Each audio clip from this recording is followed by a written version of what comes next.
6.3 지방선거에서 사상 첫 5선 서울시장에 성공한 오세훈 시장은 대표 정비사업 정책인 신속통합기획 재건축 밀집 지역에서 강세를 보인 것으로 나타났는데요. 재개발이 많은 자치구에서는 정원호 후보가 대체로 앞섰지만 오세훈 시장이 이기거나 접전을 벌인 곳도 적지 않은 것을 보면 결국 부동산 민심이 선거에 영향을 미친 것으로 분석됩니다. 여러분이 생각하는 세계적인 도시, 서울의 모습은 무엇인가요? 지금으로부터 20년 전인 2006년 상하이의 모습은 서울과 비교했을 때 인프라를 포함한 모든 면에서 서울에 한참 뒤처져 있었습니다. 하지만 20년이 지난 2026년 오늘 서울과 상하이는 그야말로 천지가 개벽했습니다. 10년 전 우리가 상하이를 바라보며 느꼈던 감정은 단순한 부러움이었습니다. 푸둥 지구의 마천루들이 구름을 뚫고 솟아오르고 크루즈선이 수시로 정박하는 상하이는 홍콩을 뛰어넘어 세계가 주목하는 미래 도시로 탈바꿈했습니다. 반면 같은 시기 우리 서울은 보존이라는 명분 아래 수많은 재개발과 재건축 구역이 해제되며 성장의 엔진을 멈췄습니다. 오늘 우리는 서울이 왜 상하이와 같은 속도로 나아가지 못했는지, 그리고 서울의 미래를 위해 정책이 어떤 역할을 해야 하는지 그 해답을 함께 찾아보고자 합니다. 지난 10년 서울에는 뼈아픈 공급의 공백이 있었습니다. 박원순 전 시장 시절 서울시는 정비사업을 억제하고 규제하는 정책을 고수했습니다. 도시재생이라는 명분은 있었지만 그 사이 낡은 집들은 더 낡아갔고 신축 아파트 공급은 턱없이 부족해졌죠. 상하이가 미래를 향해 질주할 때 서울은 과거의 낡은 틀에 갇혀버렸죠.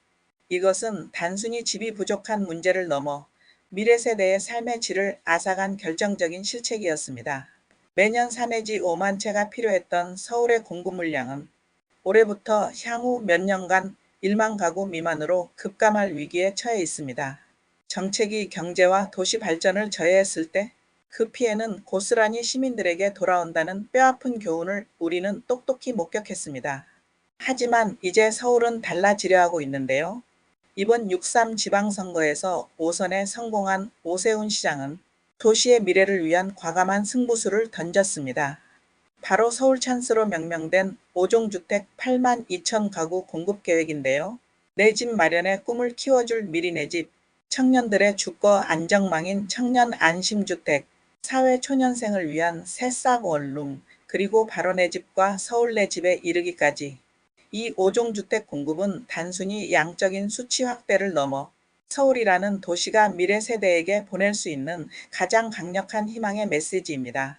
젊은이나 신혼부부들이 안심하고 주거를 선택하고 없는 사람들도 서울에서 사는데 부족함이 없는 주택을 공급하여 정책이 공급을 가로막던 시대를 끝내고 실질적인 주거 복지를 통해 도시의 성장을 지원하겠다는 의지가 담긴 결과물입니다. 최근 선거에서 압구정, 대치, 잠실 등 재건축 밀집 지역이 오세훈 시장에게 몰표를 준 이유는 명확합니다.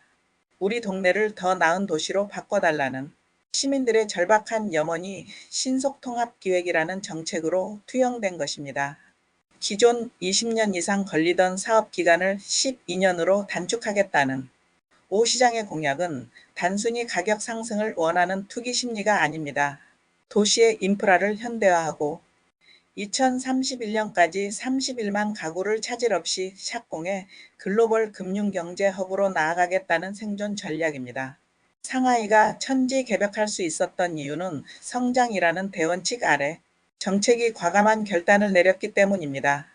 이제 서울은 정책이 도시의 속도를 늦추는 브레이크가 아니라 성장을 이끄는 엔진이 되어야 합니다. 물론 과제는 있습니다. 서울시가 재건축이나 재개발 시 이주할 때 필요한 자금인 이주리츠를 도입하고 기금을 활용한다 해도 중앙정부의 대출 규제 완화와 자치구들과의 협업이 필수적입니다. 특히 여당 소속 구청장이 다수인 자치구들과의 협력체계는 서울시가 반드시 풀어야 할 숙제입니다. 당리당략에 얽매여 착공의 삽을 뜨지 못하게 만든다면 서울은 다시금 상하이의 뒷모습을 보게 될지도 모릅니다. 하지만 저는 믿습니다. 시민들이 원하고 미래를 향한 정책이 추진된다면 서울은 아시아를 넘어 세계적인 도시로서의 자존심을 되찾을 것입니다. 여러분이 꿈꾸는 서울은 어떤 모습인가요? 이제는 정책이 도시의 성장을 가로막는 시대가 아닌 시민과 함께 미래를 그려가는 시대를 만들어가야 합니다. 여러분의 생각이 곧 서울의 미래를 바꿉니다.